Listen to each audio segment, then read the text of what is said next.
近些年来，中国在航空领域的发展远远超出了国外的预计，这使很多美国之前设计的武器装备开始被追赶甚至超越。美国国防作家马克·埃皮斯科波斯指出，很多人在强调平台的优势时，却忽略了武器的重要性。看枪的时候不看子弹，看飞机和舰船的时候不看导弹，这是非常错误的认知。虽然目前美军的 F-2和 F-35两款战斗机依然保持着性能优势，尽管两架战斗机都配备了未来电子战系统、新型航空电子设备以及现代武器，但在攻击端，他们还是过于依赖先进的中程空导弹、空对空导弹及 AIM-120系列，而这款导弹目前实质上已经没有任何优势了。AIM-120 AMR-AAM 可以说是世界上最受欢迎的超视距空导弹，它最早于1992年首次使用，当时美国空军的 F-16D 击落了侵犯南部禁飞区的伊拉克米格25。目前 F-2和 F-35战斗机均配备了最新的 AIM-120D 导弹，它已经进行了很多的优化，但由于基础构架过老，性能已经达到了极限。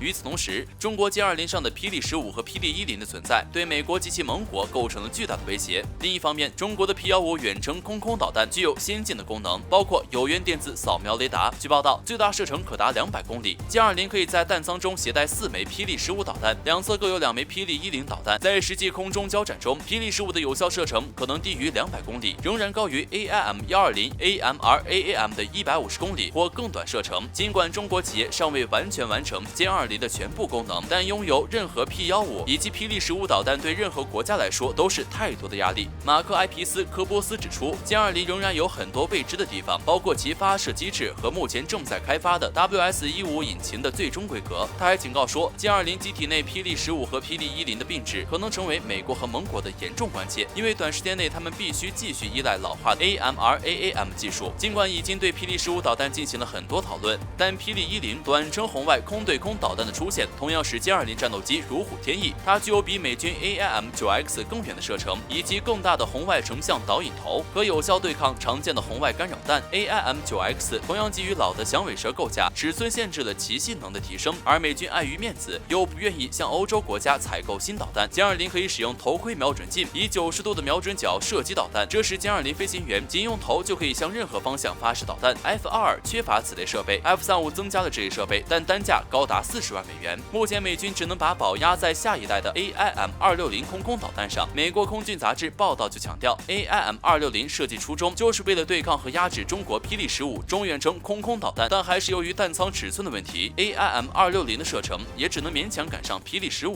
无法形成代差压制。当年 F-2的计划和开发者们也许不会想到，有一天飞机本身会成为武器的限制。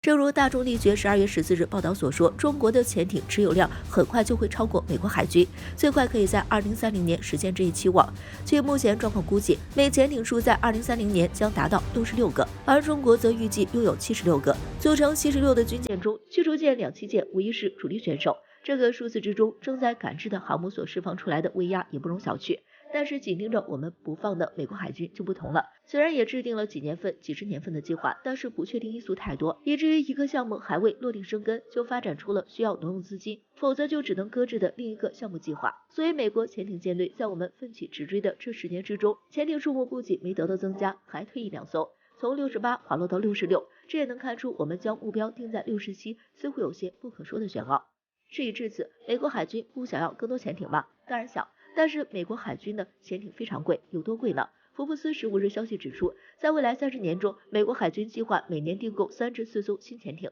就要增加121至150亿美元的支出，也就是一艘潜艇将消耗40亿，而每年拨给美国海军的造船经费也就220亿至330亿美元。但是海军还有其他需求，比如西金无底洞航空母舰的维善、改造、新建，再比如新的大型水边舰艇的需求。所以整理之后，美国海军的新造舰计划中，即2022年到2026年间需要新建的军舰数量无不夸张的达到了82艘之多，几乎比2021年到2025年间建造44艘的计划翻了1倍。预估占用资金却只是在1020亿的基础上提高到1470亿美元。美国安全顾问对于这一资金预计量的说法也含糊的不行，只是说将通过撤资中东对海外资产进行再投资来进行全额支付。然而专家表示，这种说法并不现实，甚至整个造舰计划都显得不切实际。美国企业研究所研究员麦肯齐·伊格尔森指出，海外资产基本都是应急资产。如果国内税收没有得到根本上的提升，那么就没有可行方法获得这笔巨额资金。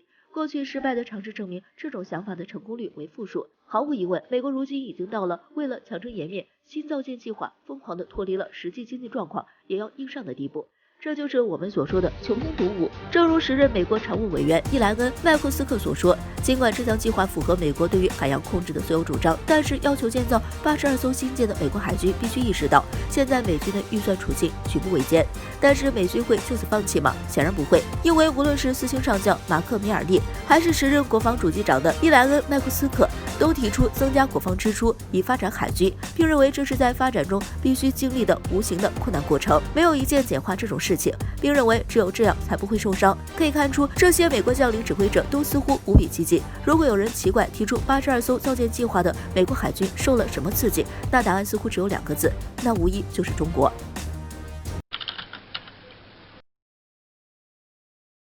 环球网报道，美国日前向菲律宾无偿提供了1.28亿美元的武器装备，其中包括了 C-130军用运输机这样的大家伙。根据统计，过去5年，美国向菲律宾提供了价值6.5亿美元的军用飞机、军舰等武器装备，手笔不可谓不大，这也让人有点看不懂。要知道，在美国所有的盟友中，菲律宾现在对美国并不算很友好，甚至可以说对美国人挺狠的。为什么美国人还免费的贴上去？菲律宾人拿捏美国还是有一套的。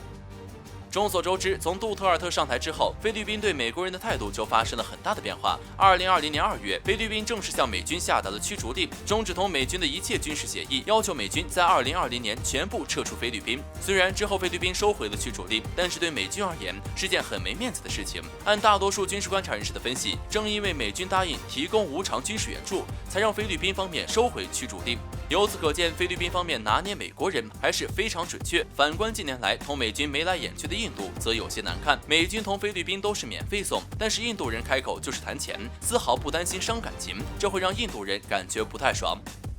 菲律宾一哭二闹三上吊的，印度会吗？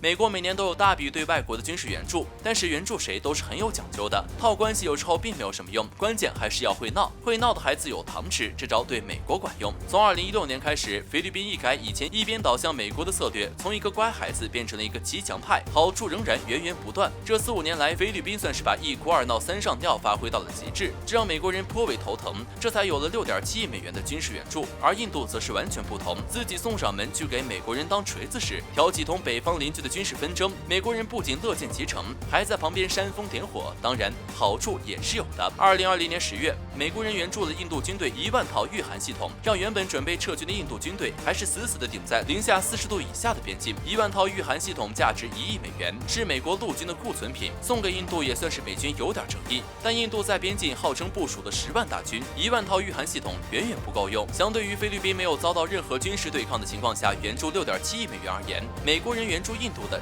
确少得可怜，也太不公平了。印度要做骑墙派还是死扛派？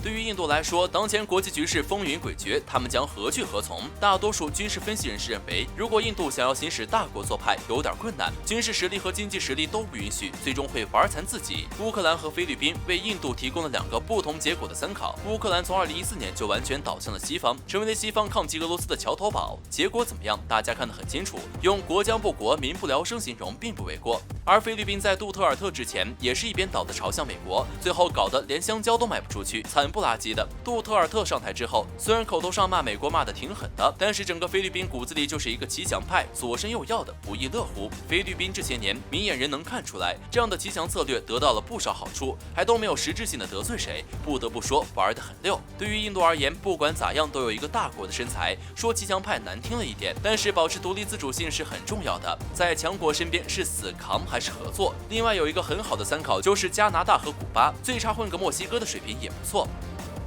印度自身的大国身材决定了美国人不可能善待印度。印度拥有13亿多人口，地理面积也够大，且面对印度洋这样的大国身材，在美国人眼中只能接受一个贫穷孱弱的印度，不可能接受强大的印度。一旦印度的海军某一天可以在印度洋威胁美军存在的时候，印度必然会成为美军眼中的钉子。美国寻求的是全球霸权，维护其无限印刷美钞的权利，全世界见羊毛。因此，美国人不可能从心底里帮助印度，只会想法子让印度在贫穷中无法自拔，让印度对抗其北方邻居。对于美国人来说是一石二鸟的良计。如此简单的逻辑，为什么印度人不懂？实际上，菲律宾这些年以身作则的为印度人做出了一个痛宰美军的示范。为什么印度学不会，非要学习乌克兰作死？这的确让人费解。印度不缺乏高智商的人啊，君不见硅谷几乎被印度裔占领了。